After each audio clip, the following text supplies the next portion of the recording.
Io volevo partire con questa bella immagine che sono i gruppi di rievocazione e sono i gruppi di rievocazione della Grande Guerra, vedete poi i vestiti per cui si stanno già preparando.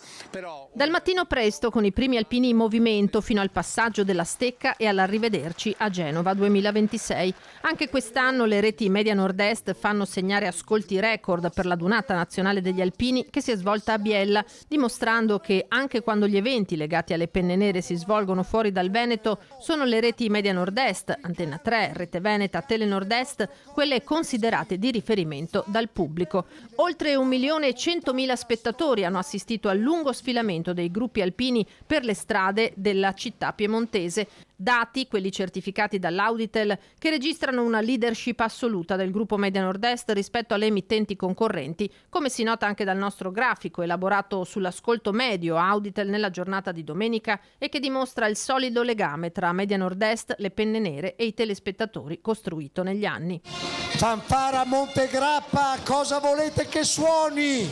Non può che suonare la canzone simbolo della sua storia.